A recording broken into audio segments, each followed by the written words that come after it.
Hello friends, true शिक्षा classes में आपका एक बार फिर से स्वागत है। दोस्तों, आज के एपिसोड में हम लोग एक महत्वपूर्ण टॉपिक पे पढ़ेंगे जो छोटा तो है, लेकिन ये समझ लीजिए कि उसके बिना व्याकरण अपूर्ण माना जाता है। तो वो महत्वपूर्ण टॉपिक कौन सा है, आइए उसके बारे में जानते हैं। तो वह है विराम चिन्ह।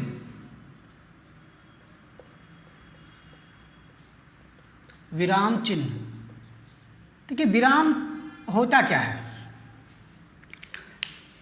विराम होता है, विराम का अगर हम अर्थ देखें, शाब्दिक अर्थ देखें तो ठहराव या रुकना। विराम का अर्थ है ठहराव या रुकना, लेकिन इसका प्रयोग हमको भाषा में करना है।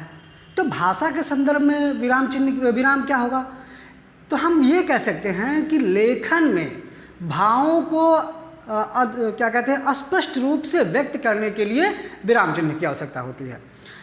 यानी विराम चिन्ह क्या है, लेखन के में भावों को स्पष्ट करना ही विराम चिन्ह है। अब वो कई तरह के चिन्ह का प्रयोग किया जाता है।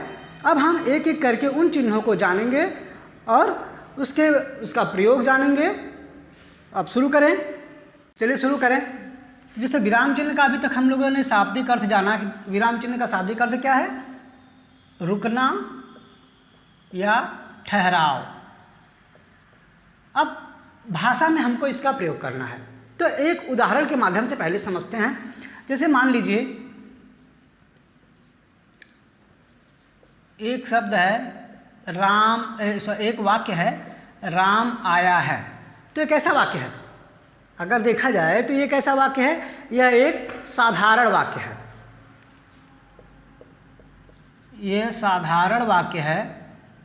अब देखिए विराम चिन्ह क्या करते हैं, कभी कभी तो विराम चिन्ह इसके पूरे भावों को बदल देते हैं। अब साधारण वाक्य में कह दिया गया राम आया है। अब इसी वाक्य को और देखते हैं, राम आया है, यहाँ पे हम प्रश्नवाचक चिन्ह लगा दिए तो क्या हो गया, यह भाव बदल गया। भाव बदल के ये प्रश्न पूछा जाने लगा, यानी ये प्रश्नवाचक वाक्य हो गया। इस वाक्य से क्या प्रदर्शित हो रहा है, इस वाक्य से प्रदर्शित हो रहा है प्रश्न पूछा गया, राम आया है। इसका मतलब किसी के द्वारा प्रश्न पूछा जा रहा है, क्या राम आया है। ठीक, मात्र एक चिन्ह बदल देने से इसके पूरा भाव बदल गया। अब और देखते हैं, इसी वाक्य को एक बार और देखें, राम आया है, और अगर हम इसमें इस तरह का चिन्ह लगा दिए तो ये क्या हो गया, यह एक तरह से आश्चर्य का भाव आ गया इसके अंदर, आश्चर्य का भाव। अब देखिए आश्चर्य का भाव कैसे हुआ, देखते हैं। पहला जो था राम आया है, तो राम आया है ये हमारा साधारण वाक्य था, ये सिंपल है, बता दिया गया राम आया है। ठीक, उसी वाक्य को हमने प्रश्नवाचक चिन्ह लगा दिया, उसी वाक्य के अंत में हमने प्रश्नवाचक चिन्ह लगा दिया, तो क्या हो गया, ये पूरा भाव बदल गया। अब जहाँ पे साधारण सिंपल तरीके से बात की जा रही थी, अब वो प्रश्न के तरीके से हो गया, यानी राम आया है, इस तरह से पूछा गया राम आया है, यानी अब ये प्रश्न का बोध हो रहा है। फिर उसी वाक्य को अगर हमने ये विस्मयादि बोधक चिन्ह लगा दिया, अब यहाँ आश्चर्य का भाव आ गया, यानी इसको आश्चर्य, चेहरे पे आश्चर्य का भाव आएगा, उससे पूछा जाएगा राम आया है, यानी इसका मतलब क्या है, एक तरह से आश्चर्य का भाव आ गया कि ये राम आया है। तो ये विराम चिन्ह है, ये सारा जो कमाल है ये विराम चिन्हों का है, यानी वाक्य के अर्थ को वो पूरी तरह से बदल दे रहे हैं। ठीक है, या उनको हम उसमें क्या कह सकते हैं, एक तरह से अस्पष्टता ला दे रहे हैं। एक और वाक्य को देखिए, जैसे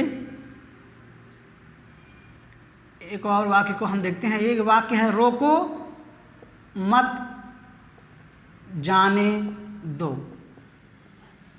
ठीक है, यह वाक्य है रोको मत जाने दो। अब देखिए विराम चिन्ह का इसमें क्या कमाल है वो देखिए। अब अगर हमने ये मत के बाद कॉमा लगा दिया तो क्या अर्थ हो गया, रोको मत जाने दो, पूरा भाव बदल गया। इसका मतलब ये हो गया कि अब इन्हें रोकना नहीं है, जाने देना है। लेकिन अगर इसी कामा को हम रोको के बाद लगा दिए तो क्या हो गया, रोको मत जाने दो, पूरा सेंस ही बदल गया। जहाँ पे कहा जा रहा था कि रोको मत जाने दो, वहाँ हो गया रोक लो मत जाने दो। ठीक है, तो ये इतने कमाल के चिन्ह होते हैं। अब हम जानेंगे इनका प्रयोग, इनके प्रकारों को जानेंगे, इनके कौन कौन से प्रकार हैं, उनका चिन्ह क्या है, उनका वाक्य में प्रयोग कैसे होता है, ये सब कुछ हम आगे जानेंगे। शुरू करेंगे विराम चिन्ह के भेद। चलिए दोस्तों, हम जानते हैं विराम चिन्ह को। तो क्या वैसे देखा जाए तो हिंदी भाषा में मुख्यतः 6 विराम चिन्ह होते हैं। वैसे होने को तो बहुत और भी विराम चिन्ह होते हैं, लेकिन जो मुख्य रूप से 6 माने गए हैं, तो उसको हम देख लेते हैं। जो मुख्यतः वो हमारे कितने हैं, 6 विराम चिन्ह हैं। अब यहाँ पे हम लोग विराम चिन्ह का नाम और उसके चिन्ह कौन से हैं उसको यहाँ पे प्रदर्शित कर दिया है। अब हम इसके प्रयोग वाक्यों के अनुसार देखते चलेंगे। तो देखते हैं, जो पहला जो हमारा विराम है वह है पूर्ण विराम। इसका जो चिन्ह होता है एक खड़ी पाई, एक खड़ी पाई के रूप में वाक्य के अंत में लगाते हैं। इस पूर्ण विराम का प्रयोग कहाँ होता है, वाक्य के अंत में। किसी कथन या किसी जो साधारण वाक्य है हमारा, उसके अंत में इस विराम चिन्ह का प्रयोग लगाया जाता है। नाम से ही स्पष्ट है, पूर्ण विराम, मतलब यहाँ पे इस वाक्य का पूरा जो भाव था वहीं पे आके समाप्त होता है। तो इससे इसका जो प्रयोग है, इसको वाक्य में हम देखते हैं। जैसे मोहन घर जाता है। अब क्या है, ये साधारण वाक्य है हमारा, और इस वाक्य के समाप्त होने पे एक खड़ी पाई लगा दी जाती है। इसका मतलब ये हो गया, अब ये वाक्य यहाँ से यहाँ तक पूर्ण हो चुका है। यानी पूर्ण विराम हमेशा साधारण वाक्य के अंत में लगता है। अब हम आगे जानते हैं अर्धविराम के बारे में। अर्धविराम क्या होता है? देखिए, वैसे अर्धविराम का प्रयोग बहुत कम होता है, क्योंकि अर्धविराम का जो स्थान है वो अल्प विराम ने ले लिया है। तो अर्धविराम प्रयोग कहाँ होता है, अब उसको जानते हैं। अब अर्धविराम का प्रयोग किसी, मान लीजिए अगर कोई कथन कही जा रही है, तो उससे संबंधित जो उसका परिणाम होता है उसको प्रदर्शित करने के लिए अर्धविराम का प्रयोग होता है। जैसे देखते हैं उदाहरण के माध्यम से, सूर्यास्त हो गया। अब देखिए, यह एक तरह से वाक्य जो है हमारा, इसका एक खंड हो गया, उपवाक्य। अब इसका जो प्रभाव है आगे वाक्य के खंड पे पड़ेगा। यानी सूर्यास्त हो गया, लालिमा का स्थान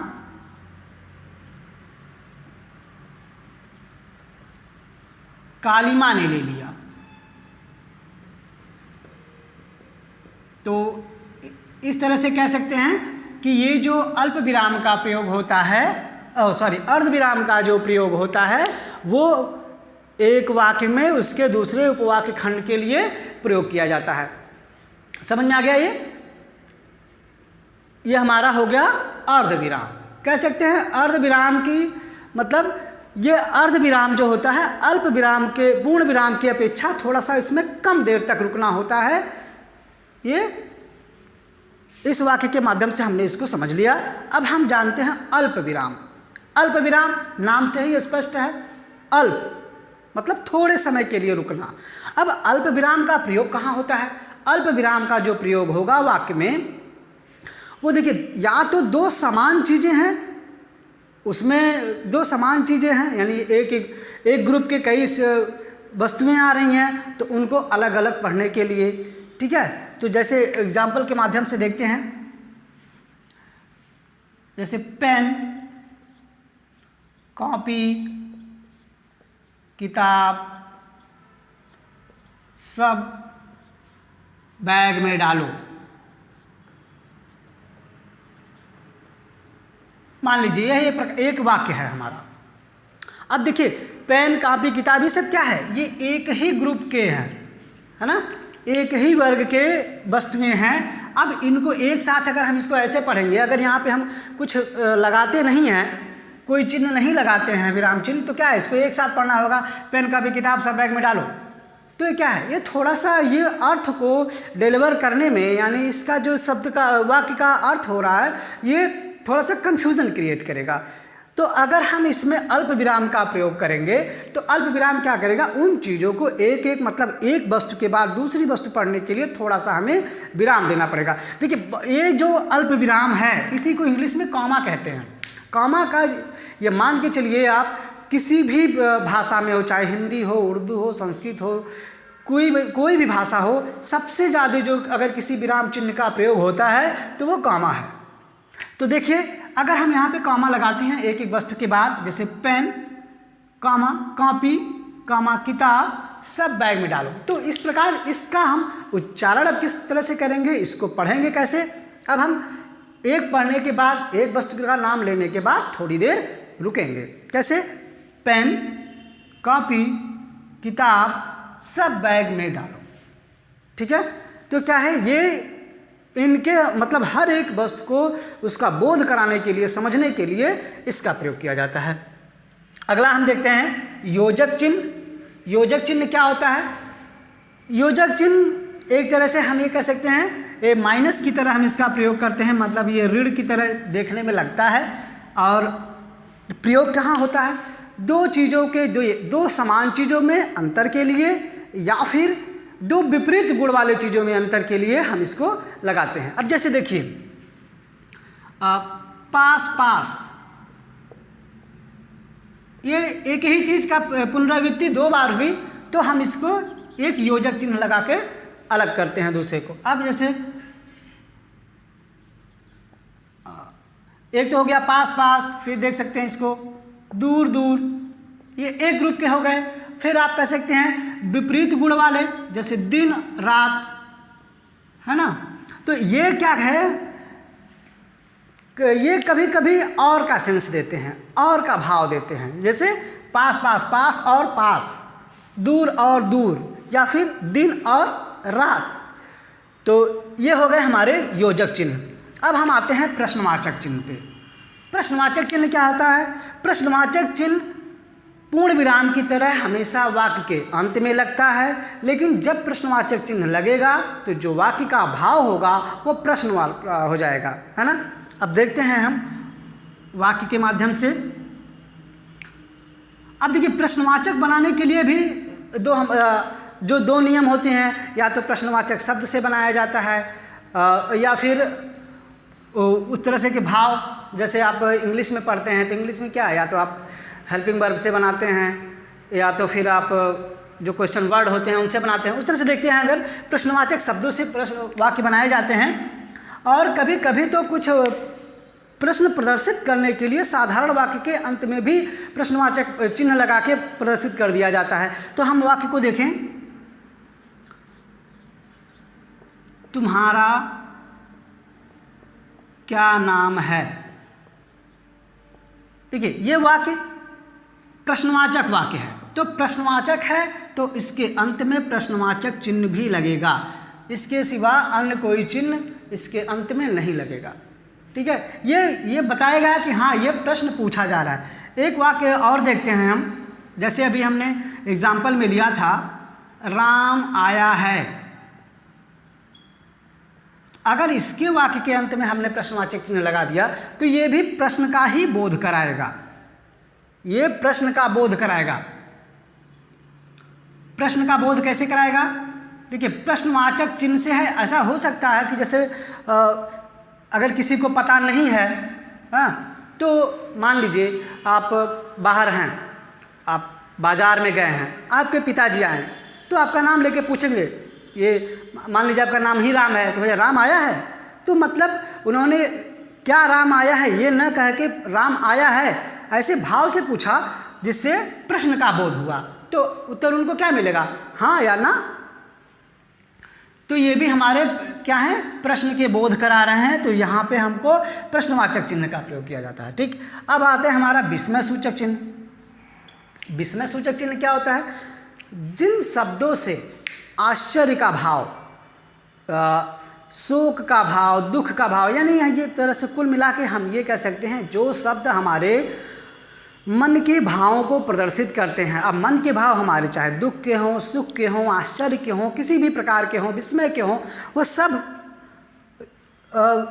इन भावों को प्रदर्शित करने के लिए जो शब्द इनको प्रदर्शित करेंगे, उन शब्दों के पश्चात तुरंत ही हम उस वाक्य में एक खड़ी लाइन और उसके नीचे एक बिंदी, जिसको हम विस्मय सूचक चिन्ह कहते हैं, उसका प्रयोग करते हैं। अब जैसे देखें, वाक्य में देखें हम, वाह कितना सुहावना मौसम है। तो अब देखिए, वाह कितना सुहावना मौसम है, तो अब वाह जो शब्द है ये विस्मय का है, मतलब इसको आश्चर्य से कहा जाएगा, उत्साह से कहा जाएगा, या जो आप कह सकते हैं दुखी मन से कहा जाए या खुश होकर कहा जाए, जो भी भाव हो, तो वो भाव वाले शब्दों के बाद तुरंत हम एक चिन्ह लगाएंगे जिसको हम कहते हैं विस्मय सूचक चिन्ह। ठीक, तो ये हमारे हो गए मुख्य जो विराम चिन्ह हैं उनको। अब देखिए और भी विराम चिन्ह होते हैं, अब हम उनको भी जान लेते हैं। चलिए दोस्तों, अब हम कुछ और भी विराम चिन्हों के बारे में जानते हैं। देखिए, अब अगला हमारा जो विराम चिन्ह है वो है विवरण चिन्ह। विवरण चिन्ह, इसका जो सिंबल होता है इस तरह से 2 बिंदी और एक योजक चिन्ह। तो ये विवरण चिन्ह है, इस विवरण चिन्ह है। विवरण चिन्ह का क्या कहाँ प्रयोग होता है? विवरण चिन्ह का जो प्रयोग होता है वो वाक्यांश के लिए होता है ना, यानी वाक्यांश के विषय में कुछ कहने के लिए, वाक्यांश के विषय में कुछ कहने के लिए हम विवरण चिन्ह का प्रयोग करते हैं। अब जैसे देखिए, उदाहरण से देखें, जैसे कह सकते हैं क्रिया के 2 भेद होते हैं। अब क्या है, क्रिया के 2 भेद होते हैं लिखने के बाद हमने विवरण चिन्ह लगा दिया। अब यहाँ बताएंगे नंबर 1 और नंबर 2। ठीक, तो ये हो गया विवरण चिन्ह का प्रयोग। विवरण चिन्ह का प्रयोग कहाँ होगा? वाक्यांश के विषय में कुछ बताने के लिए। अब हम आते हैं उद्धरण चिन्ह। उद्धरण चिन्ह क्या होता है? कामा, सिंगल कामा, इन्वर्टेड कामा, एक सिंगल वाला इन्वर्टेड कामा और डबल वाला इन्वर्टेड कामा। अब इनका प्रयोग कहाँ है? सिंगल वाला इन्वर्टेड कामा, अक्सर देखा जाए तो सिंगल वाला जो इन्वर्टेड कामा है हमारा, उसका प्रयोग किसी विशेष व्यक्ति, वस्तु, स्थान, इस तरह से कह सकते हैं, विशेष प्रकार की चीज़ों के लिए प्रयोग किया जाता है। और डबल का जो होता है उसका प्रयोग कहाँ किया जाता है? किसी ये कह सकते हैं किसी विद्वान के कथन को एज इट इज़, मतलब बिना कोई छेड़छाड़ किए जैसे उन्होंने कहा है उसी रूप में लिखना, वो हमारा डबल इन्वर्टेड कामा में आता है। अब जैसे एक तरह से देखें, एक उदाहरण देखें, जैसे स्वराज हमारा जन्म सिद्ध अधिकार है। ये किसका कथन है? ये बाल गंगाधर तिलक का कथन है। तो इसलिए इस कथन को हम जैसे उन्होंने कहा वैसे के शब्दों में, उन्हीं के शब्दों में लिख रहे हैं, तो इसलिए ये कहाँ पे होगा? डबल इन्वर्टेड कामा में। ठीक है, अब हम आगे आते हैं। अगला जो हमारा विराम चिन्ह है वो कोष्टक चिन्ह। अब देखिए, कोष्टक चिन्ह का प्रयोग वैसे देखा जाए तो हिंदी भाषा में तो बहुत कम होता है। अधिकतम इसका जो प्रयोग होता है वो गणित के लिए होता है, गणित शिक्षण में प्रयोग होता है। तो लेकिन यहाँ भी कुछ प्रयोग होगा, कुछ चिन्हों का प्रयोग इसमें से यहाँ भी होता है। अब क्यों होता है? इनमें जो वाक्य में जो इसके भाव हैं उनको और स्पष्ट तरीके से व्यक्त करने के लिए हम कोष्टक का प्रयोग करते हैं। अब जैसे, अब कोष्टक यहाँ पे 3 प्रकार के हमारे होते हैं। एक छोटा वाला, इसको बीच वाला या मझोला भी बोलते हैं, और ये हमारा बड़ा कोष्टक।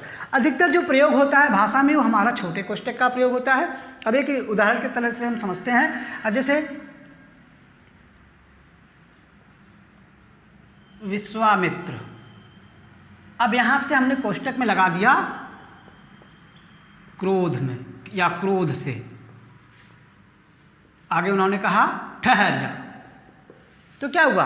अब विश्वामित्र के मनोभाव को, यानी उनकी जो प्रतिक्रिया हो रही है उसको और अच्छे से स्पष्ट करके यहाँ बता दिया गया कि यानी अब विश्वामित्र जी जो हैं वो क्रोध में बोल रहे हैं। तो ये जो छोटे कोष्टक में प्रयोग में हमने लिख दिया, छोटे कोष्टक में हमने लिख दिया क्रोध से, यानी ये जो कोष्टक का यानी इस विराम चिन्ह का प्रयोग हुआ, ये इनके भाव को व्यक्त किया, यानी और अच्छे तरीके से भाव को बता दिया गया। ठीक है, अब अगला जो हमारा विराम चिन्ह है वो है लाघव। ठीक है, लाघव इस समय बहुत अधिक मात्रा में प्रयोग हो रहे हैं। अब लाघव का इसका जो चिन्ह है वो क्या है? एक छोटा सा हम जीरो लगा देते हैं। कोई अक्षर लिख के एक छोटा सा जीरो लगा देते हैं। अब अक्षर कौन से होते हैं? मान लीजिए अगर किसी शब्द का संक्षेपीकरण, एक तरह से कह सकते हैं, ये बताता है हमारा संक्षेपीकरण, इसको संक्षेपीकरण के नाम से भी जाना जाता है। अब जैसे मान लीजिए BA लिखते हैं ना आप, B लिख देते हैं, A लिख देते हैं, B के बाद एक छोटा सा जीरो और A के बाद एक छोटा सा जीरो, तो ये क्या है? यह बैचलर ऑफ आर्ट्स का संक्षिप्त रूप है। यानी BA लिखने के बाद B के बाद लाघव चिन्ह, फिर A के बाद लाघव चिन्ह हमने लगा दिया, तो इसने प्रदर्शित कर दिया कि ये पूरा बैचलर ऑफ आर्ट्स है। पूरा न लिख करके हमने संक्षेप में उसको BA लिख दिया। अब देखिए एक और एग्जाम्पल देखिए इसी का। अक्सर आप किताब पढ़ते हैं तो वहाँ पे लिखा रहता है क्री जीरो लगा के, फिर प जीरो लगा के, ओ लगा जीरो लगा, क्या है इसका मतलब? कृपया पन्ना उल्टिए, है ना, ये भी हो जाता है। फिर और चीज़ें, मतलब जिस तरह से देखिए अक्सर जितनी भी डिग्रियां हैं, जैसे आपकी चाहे BA हो, BSc हो, B.Ed हो, सबके आगे ये लाघव चिन्ह का प्रयोग किया गया है। आपके MP हैं, MLA हैं, ये सब के आगे ये लाघव चिन्ह का प्रयोग। तो लाघव चिन्ह क्या है? वो पूरा नाम न लिख करके वो लाघव चिन्ह लगाने से ही स्पष्ट हो जाता है कि ये इसी चीज़ के बारे में कहा जा रहा है, यानी उसको हमने संक्षेप में कर दिया। ठीक। अब अगला जो हमारा विराम चिन्ह है वो है विस्मरण या त्रुटिपरक चिन्ह। इसको हम एक छोटा सा इस तरह से कह सकते हैं, जिसे आप ट्रे वाली मात्रा लगाते हैं, जिसे राष्ट्र लिखना होता है इस तरह से, तो ये इसका जो चिन्ह होता है इसी तरह से लगाया जाता है, इस तरह से। ठीक है। और इसका चिन्ह लगाते कब हैं? मान लीजिए अगर हम कोई चीज़ लिख रहे हैं और लिखते वक्त त्रुटि हो गई, अब उस त्रुटि अब तो हम पूरा इसको मिटा नहीं सकते, तो क्या करते हैं, जहाँ पे त्रुटि होती है वहीं पे इसको हमने लगा के उसके ऊपर शब्दों के लिखे। स्पष्ट शब्दों में ये कहें कि अगर हम लिखते वक्त कुछ छूट जाता है हमसे, जैसे देखें एग्जाम्पल से देखें,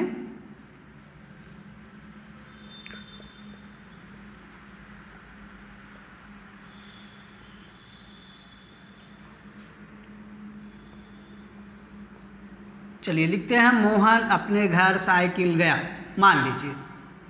अब जल्दी से हमने तो लिख दिया मोहन अपने घर साइकिल गया। अब बाद में हमको ध्यान आया, अरे इसमें तो होना चाहिए था मोहन अपने घर साइकिल से गया। तो अब कुछ छूट गया, हमारा त्रुटि हो गई। तो कहाँ त्रुटि हुई, किस शब्द के बाद हुई? उस शब्द के बाद जाएंगे हम और विस्मरण चिन्ह लगा के जो चीज़ें हमारी छूट गई हैं उसको ऊपर लिख देते हैं। ये हो गया हमारे विस्मरण चिन्ह का प्रयोग। नाम से ही स्पष्ट है, विस्मरण यानी हमको भूल गया, भूलने के बाद हमको बाद में याद आया, फिर हमने इस चिन्ह का प्रयोग करके इस चीज़ को यहाँ पे लिख दिया। तो दोस्तों इस प्रकार से हम लोगों ने विराम चिन्ह के बारे में जान लिया, इसके प्रयोगों को जान लिया। अब आप इस पर जितना ज़्यादा प्रैक्टिस करेंगे उतना ही आपको और अच्छे से समझ में आएगा। फिर दोस्तों मिलते हैं हम अगले एपिसोड में, तब तक के लिए नमस्कार।